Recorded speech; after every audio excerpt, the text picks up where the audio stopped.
What's going on, guys? Steve Smacks Garage back at it with another video. Today we will be installing a CS Racing exhaust onto my 2018 BMW S1000R. It's your exhaust cover where the exhaust is going to come out. Make sure you don't burn yourself. Put that off to the side. Make sure that doesn't get damaged. And then we have the goodies. I'll open these real quick and then I'll show you guys what we got.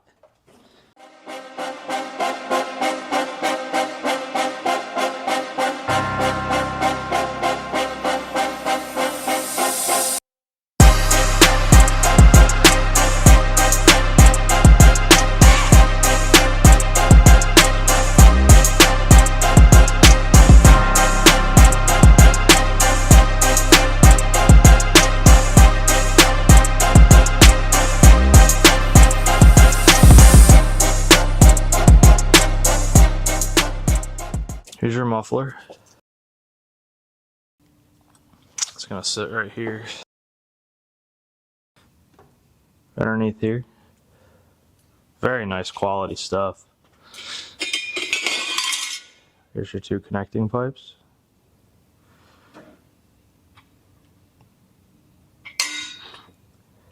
O2 sensor bungs.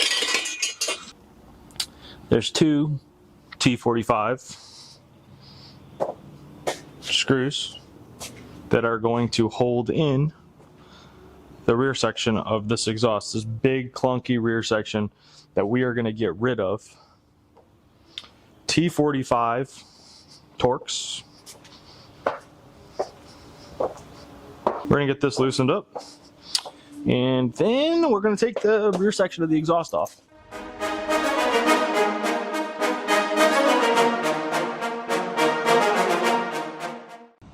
Just to show you an up-close view, there's two clamps, one on each side. Just loosen these up with the T45 and then slide the exhaust right off.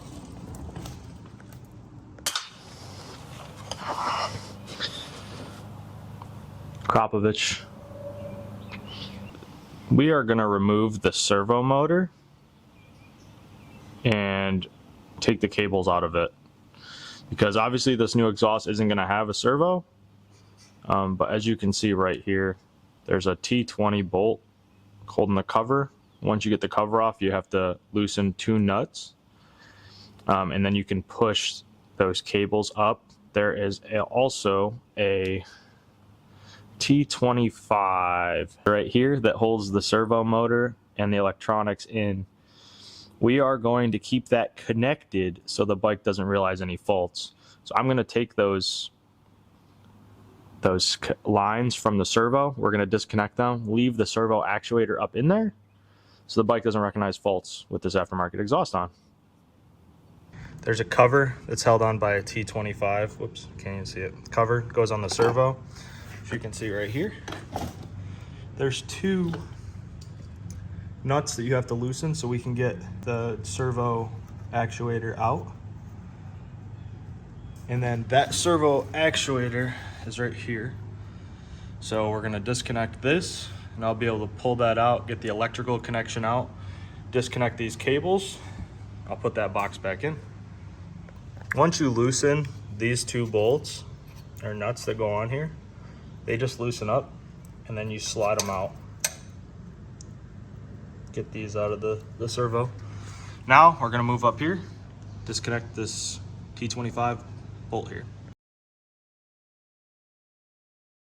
This is the servo motor. Got that taken out, removed both of the cables, which are gonna be these guys right here. Remove both these cables, taped off the connections, and reconnected it so I'm not gonna throw a lot. Now that that servo is reconnected, I need to get this big suitcase part out and then disconnect the front runners.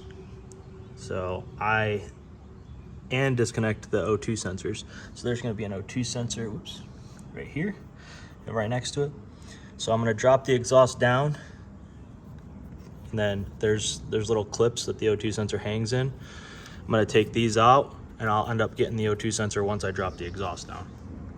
Next, what we are gonna do is we're gonna gain access to the upper header bolts. So we're gonna take, for easier access, we're gonna take these panels off, T20. And there's gonna be a center portion and there's two sides. They're gonna be the same on both sides.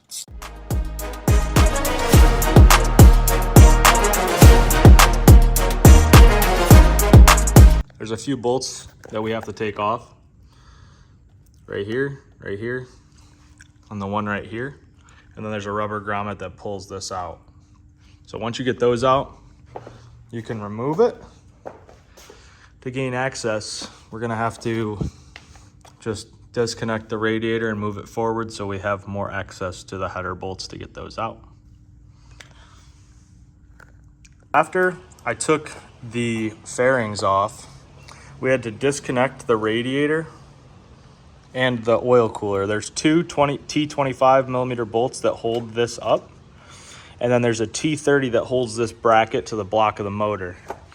Take those out. You have these little clips that hold into the bottom of the radiator and the bottom of the oil cooler with that bracket that I just showed you.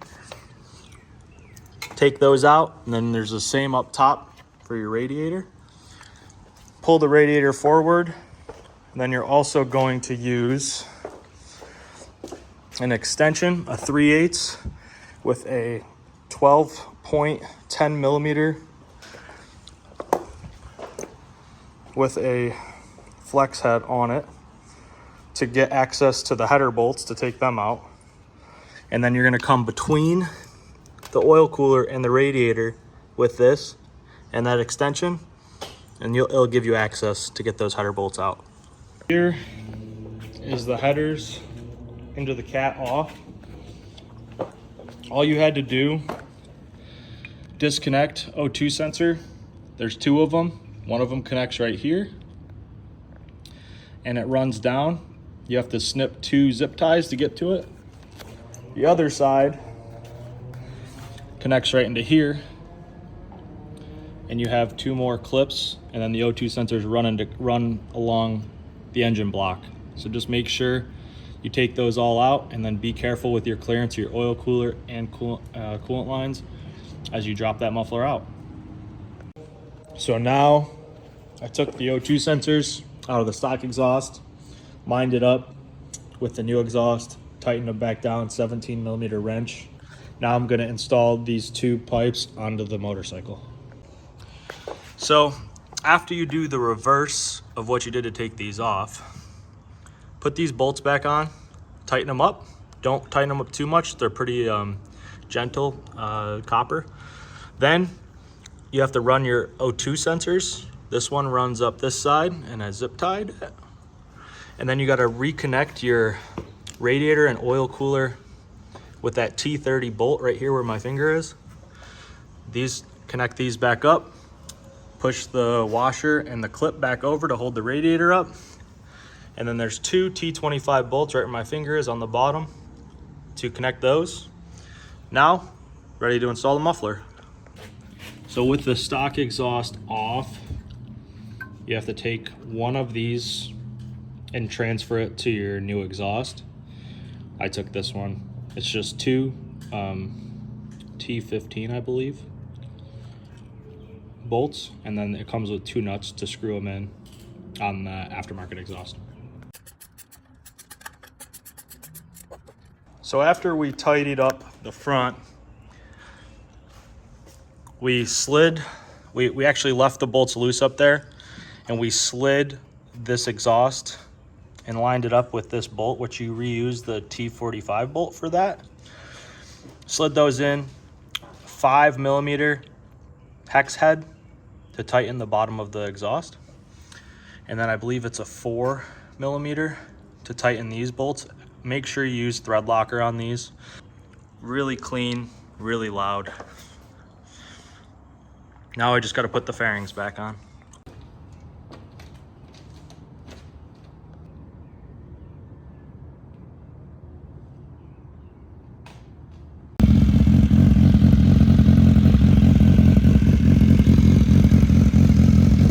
it.